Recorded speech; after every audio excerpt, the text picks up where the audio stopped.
بسم اللہ الرحمن الرحیم۔ سامعین، روحانی چینل میں میں آپ کو خوش آمدید کہتا ہوں۔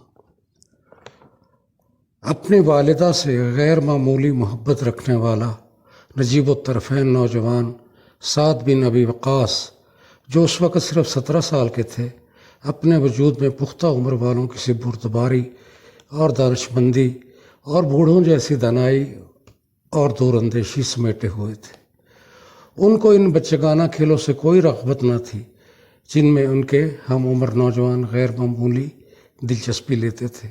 اس کے برعکس وہ صرف تیروں کی تیاری، کمانوں کی درستی اور تیر اندازی کی مشقیں کیا کرتے تھے۔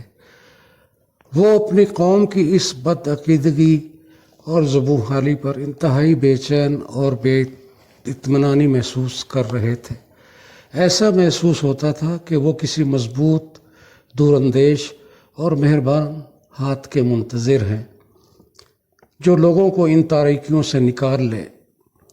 ان حالات میں اللہ عز و جل نے سرور کائنات محمد صلی اللہ علیہ وآلہ وسلم کا ہاتھ، جن کی مٹھی میں ستارہ روشن تھا، وہ کوکب درخشاں تھا جس کی روشنی کبھی مان نہیں پڑ سکتی، یعنی قرآن پاک بلند کیا۔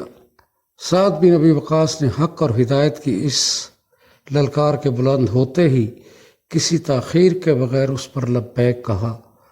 دائرہ اسلام میں داخل ہونے والے مردوں میں ان کا تیسرا یا چوتھا نمبر تھا۔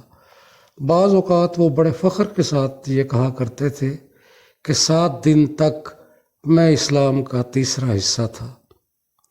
حضرت سعد بن ابی وقاص کے قبول اسلام سے رسول اللہ صلی اللہ علیہ وآلہ وسلم کو بے پناہ نصرت حاصل ہوئی، اس لیے کہ ان کے اندر شرافت اور مردانگی کی ایسی علامات پائی جاتی تھی جو اس بات کا پتہ دیتی تھی کہ عنقریب یہ ہلال بدر کامل بن کر شہرت کے آسمانوں پر جگمگائے گا۔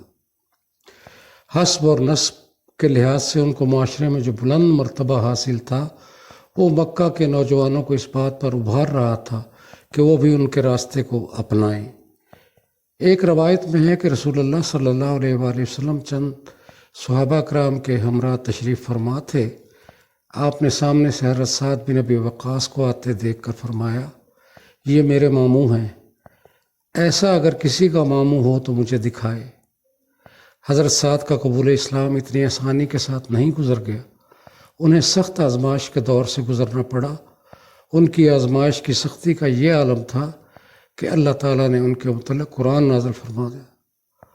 آپ کہتے ہیں کہ میرے قبول اسلام سے 3 روز پہلے میں نے خواب میں دیکھا کہ میں تاریکیوں میں ڈوبا ہوا ہوں۔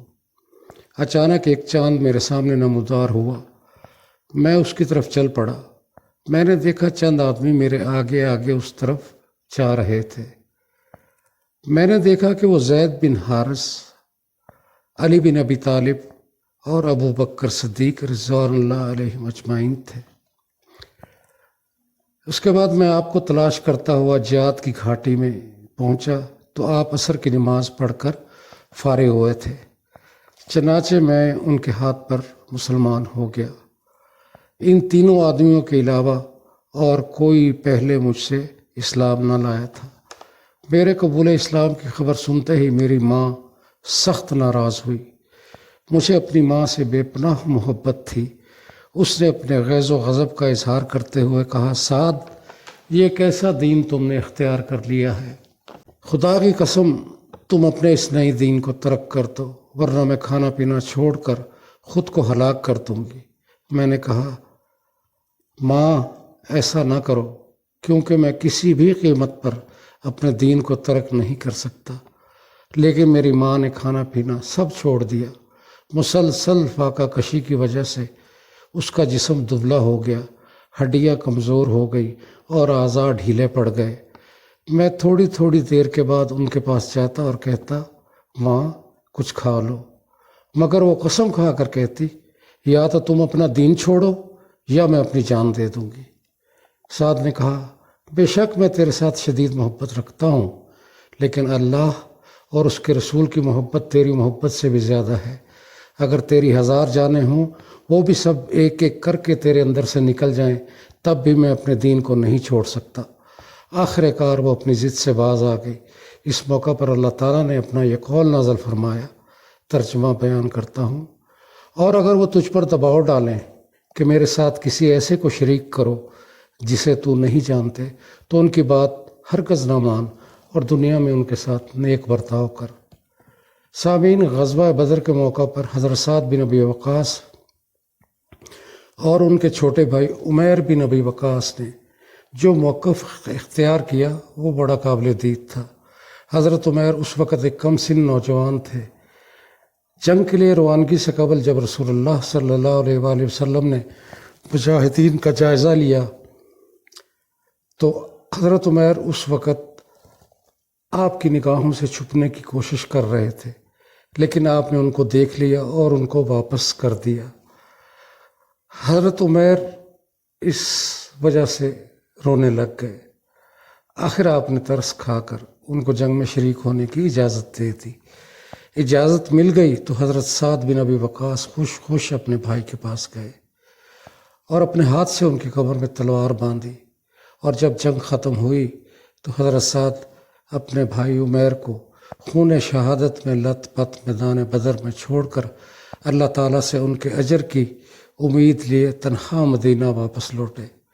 اور جنگ احد میں جب مسلمانوں کے قدم اکھڑ گئے، یہاں تک کہ آپ کے ساتھ صرف چند صحابہ رہ گئے،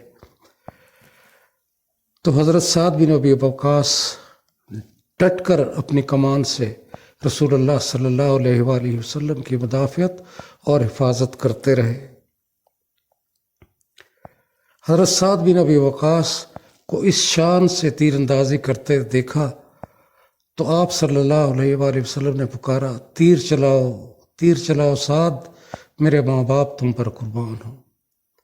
اور حضرت سعد اس وقت اپنی عظمت کی بلند ترین چوٹی پر پہنچ گئے جب حضرت عمر نے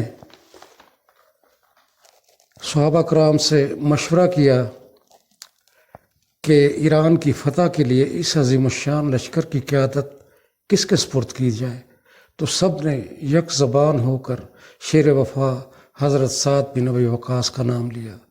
چنانچہ حضرت عمر نے فوج کی کمان ان کے ہاتھ میں دے دی۔ روانگی کے وقت حضرت عمر نے ان کو مخاطب کرتے ہوئے کہا، سعد، اللہ عز و جل کے مقابلے میں یہ چیز تم کو ہرگز کسی چیز کے فریب میں مبتلا نہ کرے کہ تم رسول اللہ کے ماموں اور صاحب رسول اللہ کے معزز القاب سے پکارے جاتے ہو۔ یاد رکھو، اللہ تعالیٰ کبھی برائی کو برائی کے ذریعے نہیں مٹاتا، ہمیشہ برائی کو اچھائی سے محو کرتا ہے۔ یہ مبارک لشکر اس شان سے اپنی منزل کو روانہ ہوا کہ اس میں 99 بدری صحابہ، 310 سے اوپر وہ محترم ہستیاں تھیں جو بیت رضوان اور اس کے بعد غزوات میں رسول پاک کے ہمراہ تھی، 300 وہ حضرات تھے جو فتح مکہ میں نبی کریم صلی اللہ علیہ وآلہ وسلم کے ہم رکاب تھے۔